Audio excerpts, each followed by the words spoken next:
The main focus of our session today, main topic, if you hopefully you've already got some tools, some things that are valuable that you're able to make use of. But today's main focus, I want you to know the importance of this question, the most important question that you could possibly ask yourself when navigating your mental health challenges. And the question is this, not what is wrong with me? That question actually is one of the most important questions for us to crumple up, get rid of, throw away, stomp on, throw in the incinerator, shred, like destroy that question. What is wrong with me? When I encounter people in person in classes, good grief, the number of people who that's the question they're asking, and they're so scared. It's an isolating question because when we ask what's wrong with me, it's this sensation of like everybody else has got it together. Everybody else is okay. Everybody else knows what to do. What is wrong with me? And I love being in class and getting to see the facial expressions when I say nothing. Absolutely nothing. And people often have sort of a reaction of, well, no, no, no, no. Like you don't know what I'm going through, which is very true. But you don't know what I'm going through. So like you don't realize how messed up I am. You don't know how like weird I am compared to everybody else. You don't get it. And so there's that moment that we pass through. What's wrong with me? Absolutely nothing. Well, no, like there's something wrong with me if you actually knew. But then they hear this next part and the light goes on. And all of a sudden, we've got a classroom full of fellow human beings, okay? And the thing is this, it's saying instead of what's wrong with you, ask yourself, what happened to me? Because whatever it is that you are going through right now, whatever it is that you are experiencing, it is, in your health and well-being, the result of the response to your experiences, the things that you are going through. So let's stop and think about that for a moment. Your story, what happened to you? You are experiencing a natural and normal response to whatever that is. So, for some individuals, it's in utero, you were exposed to chemicals that either your mother introduced to her body or that her environment introduced to her body. And so, some of the things that you are experiencing are the outcome of a chemical exposure in utero. It's not about what's wrong with you. You're having a very normal, natural reaction to having been a fetus that was exposed to that. Okay, what happened to you?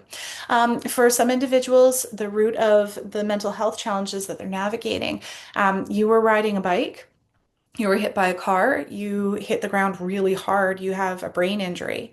And so the things that you're navigating are the normal and natural outcomes of having smashed your head on the ground and having had a certain part of your brain injured.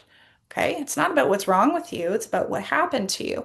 For some of you, you entered a career where it seemed wonderful, but then the management changed, and then this thing happened, and then this toxic person got hired. And then it's been this long, slow, degrading drain of your resources to the point where at some point you just kind of went, something's changed, and I don't know what it is. And you're recognizing this internal change that you're not okay with that is scaring you on some degree to some degree. Well, what's wrong with you? Absolutely nothing. Are you kidding me? You entered a career you were passionate about, but then this long, slow, degrading process just drained the ever-living heck out of you until you reach this point. There's nothing wrong with you. You're having a normal, natural response to this series of events over a long period of time. And so, no, like what's wrong with you? Absolutely nothing. Normal, natural response. It's about what happened to you. And so, as we take a look at those overlapping things, welcome to being human. So here are the overlapping experiences, but then the uniqueness of our stories, the uniqueness of our experiences. We start to recognize that there's clues in understanding our bodies, the things we have in generally the same. But then what happened to you matters, it matters, it matters, it matters. So in this moment, I really recommend, please, every session that you're present for, bring a notebook, have some way of taking notes, so that you can come back to them and reflect on them. And this is one of the big things I really want you to be practicing ongoing and that you're going to start here in today's session. You're going to ask the question, what happened to me? Make a title, make it big. What happened to me? No more what's wrong with me. And just start noting different events that you have experienced in your life. It's going to offer clues, not necessarily answers, but clues, and the clues matter, okay? Because they're going to shape what resources you look for. They're going to shape what questions you ask yourself. They are going to shape, eventually what answers and conclusions that you reach. But please, please, please just start with asking what happened to me and then making note. And here's some things I want you to keep in mind. Life-altering events are a great place to start because when we look at the concept of burnout, when we realize I started hallucinating at this point, we look for events that were happening around those points. It's a little bit comedic, part sad, part comedic, frustration for doctors, for professionals when they have somebody approach them and they say, oh, I'm having headaches. I'm having such bad headaches. And they're looking at this and this and this and this. And, 6 months, 6 years, sometimes it's really long, into caring for this person and the frustration of, not being able to find the answers. And then one day the person has a light bulb moment and says, well, you know what? Like I was in a car accident around the time that the headaches started. You don't think those things could be connected, do you? And the healthcare professional is just going, oh my goodness. If we had known that at the beginning, that would have shaped our questions, very differently. So looking at those life-altering things where the headache started here, the hallucinations started here, the mood swings started around this time. What was going on around that time? What happened to you?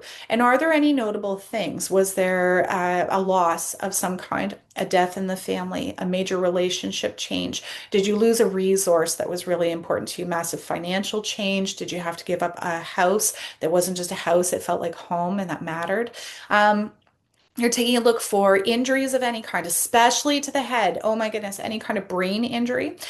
You're taking a look at any traumatic events. Were you attacked by a dog? Were you exposed to an idea or a concept that was just so horrifying, terrifying that it created mental overwhelm?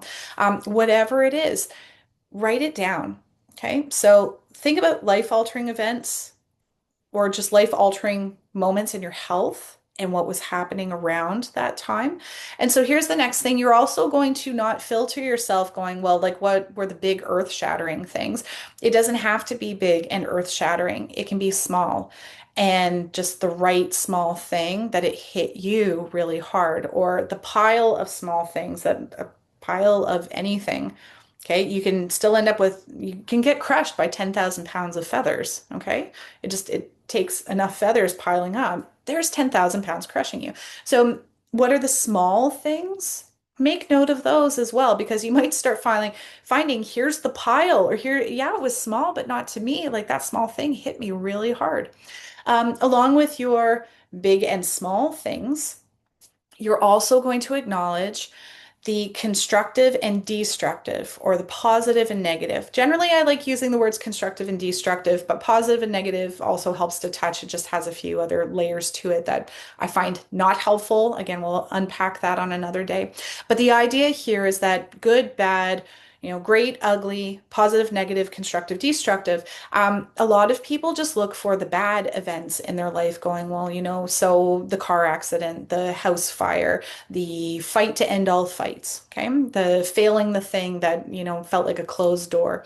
When we look at that, then we are taking a look at sorry, my mental train just jumped off the track there. We're looking at both the destructive things, the painful things, but also good events can have really painful mental health outcomes simply because they were really complex, simply because of the drain on our personal resources at the time, or because they existed in the same space as negative, destructive, hard, bad things. So examples include you are graduating. This is a program where you've been working so hard for this goal. You're so excited for the things on the other side. It's graduation time. Yeah. Why am I feeling so messed up? Well, hold on. Let's stop and think about, you've worked really hard. It took a lot of effort to get here in the first place. We're taking a look at the fact that a lot of rhythms are about to change. The social circle that you've built in this learning or growth environment is now about to go its separate ways. We're taking a look at your schedule is about to change. We're taking a look at the fact that maybe now there's that pressure to find a job, find, whatever career opportunity I'm supposed to be using what I've learned in. Maybe you're going to be moving as a result. And so when you put all those things together, something wonderful can still have a lot of very challenging things that require your personal resources to navigate, and that can add up. Weddings are an excellent example. If you found somebody you're so excited to share life with, but you're planning a wedding, weddings can be small and simple, and they can also become these extravaganzas where all of a sudden you have to call this person and coordinate this and match this color with this, but this person canceled and the ice sculpture is melting. Um, how complex did it get or not get? This wonderful, wonderful thing that you're celebrating in life can also have some intense amounts of stress associated with it. So please also note, did you start experiencing a mental health challenge? Something got worse and around a time when something really good was happening for you. That's another reason people ask themselves, what is wrong with me? I have so many good things going on for me in life. So why do I feel this awful? There's nothing wrong with you. You're having a normal and natural response to the events that are happening in your life. You're a human being. Welcome to the club. So please take some time, here after this time, you'll ideally, when you set aside time to come here, ideally have a few minutes of breathing time. Anytime that our sessions end a little bit earlier because there aren't additional questions to address, I really encourage you still carve out that space, that time for yourself. If we end a little bit earlier, then reflect, breathe, just be, enjoy and remember what it's like to carve out time and space for you. And any time dedicated to that question, what happened to me, is going to be just incredible time that is doing really good things in your favor. So what happened to me? For anybody who that really resonates and you're going, I would like to learn more about that. I'd like to explore more about that. I can highly recommend grabbing a copy of this book, which on the screen here is showing backwards, but it is What Happened to You? Um, so the question is the title. It's Conversations on Trauma, Resilience, and Healing. The book is by Dr. Bruce D. Perry with Oprah Winfrey. It is one of the most powerful books I have found, helping that concept of it's not about what's wrong with me, it's about what happened to me, really hit home. It describes neuroscience, so understanding the development of the brain, especially if something that happened to you, you were so young, you were so little, you didn't even have the brain apparatus to be able to process that consciously, okay? So, brain development, you don't just start off with like, here's your full but small baby brain, and then here's your larger but adult brain. That's not how the brain develops. You actually have different parts that develop in our higher thinking and processing isn't available to us until around about age 12. And even then, it's brand new, and we're having to learn how to use that apparatus. So, good grief, if you had something happen to you when you were tiny, when you were really little, when you were really young, you may not even have had the brain apparatus that you have now to work with. Okay. So it helps to explain a lot of that, help to understand what is your brain doing? Why is your brain approaching the challenge this way instead of this way? It's a phenomenal book, so I can highly recommend grabbing that. And with that, looking if there are any additional questions, I've got one thing here. It's a great thing to touch on. So the question of, are there any hopeless cases? So when it comes to mental health, is there anybody that just know they're too far gone or they're too damaged? They're too, the question just really is like, is there anybody that there's no hope for? They're never going to get better. I want to be very clear about the answer to this. There are no people who are helpless or hopeless. There are zero cases that have absolute inability to get better in any way.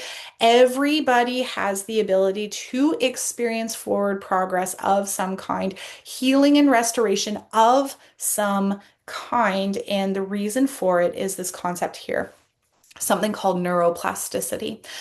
We're going to unpack that more in another session. But neuroplasticity, the short answer for now is just I want you to know that your brain is very much like a bush or like a tree. I find a lot of fear of that helplessness and hopelessness.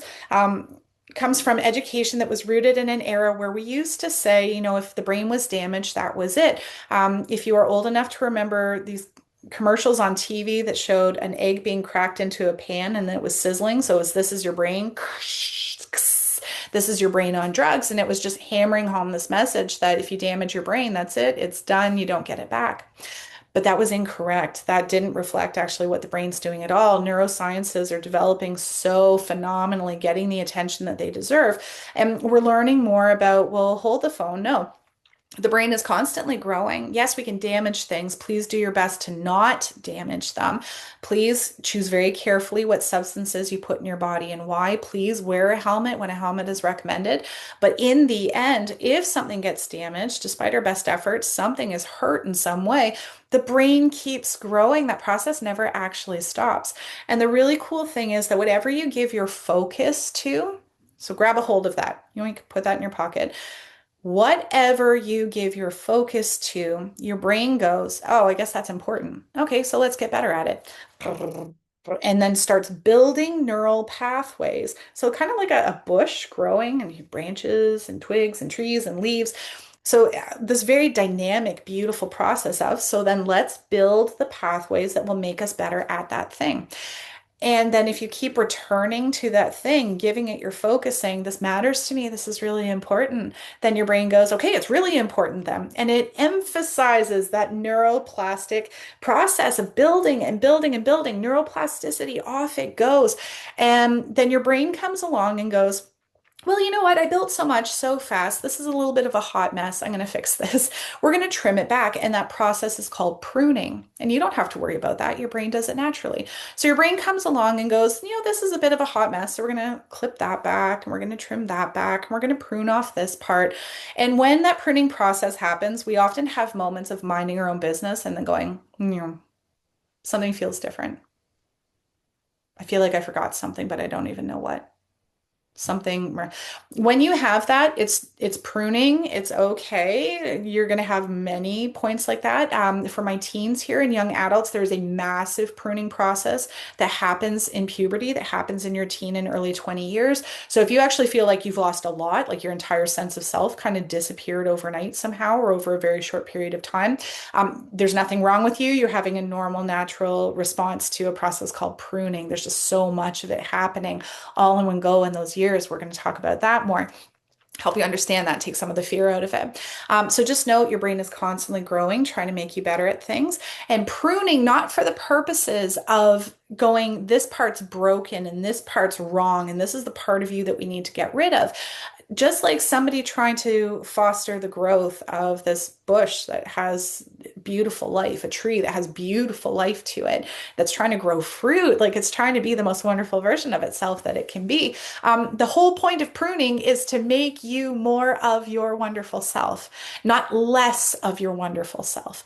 More of your wonderful self. It is a phenomenal process. So when you say, this is where I'm at right now, and it's not what I want to get better, whatever condition, whatever circumstances you are navigating, the very fact that you gave it focus and said, this matters to me, I want to get better at this. I want to feel more calm. I want for my thoughts to be more organized. I want to experience fewer hallucinations. I want to see my world as it is. I want to have a shared reality with the people around me. That whatever it was that you said mattered to you. Your brain goes, okay. And it's going to start firing up that neuroplasticity process and trimming back different parts as it goes along to foster that beautiful growth and to help you be more of your wonderful self. You will always, always, always have hope for that reason. Okay. And things to look forward to, growth to enjoy because of that process. And so with that, that brings us to the end of our session for today. I'm so, so glad that you joined us. And please, spread the word. If you found benefit in this session, please let other people know that these sessions are available. You can channel them to our website, opendoordevelopment.ca, clicking on the Mental Health Therapeutic Learning Series link to get registered. And just a reminder that as part of registration, you did also gain instant access to 2 powerful documents, one of them helping you to get high quality care, so improving the level of care that you receive within the healthcare system. And another one is a crisis support package. For anybody here who is navigating feeling suicidal, wanting to die, feeling like you can't go on, there's some really powerful information in there to help you out.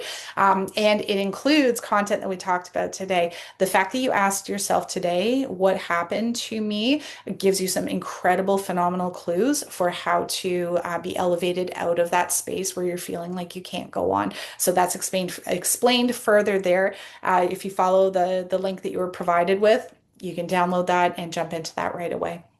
So just thank you so much for being here. I'm looking forward to seeing you again, and all the best. Bye.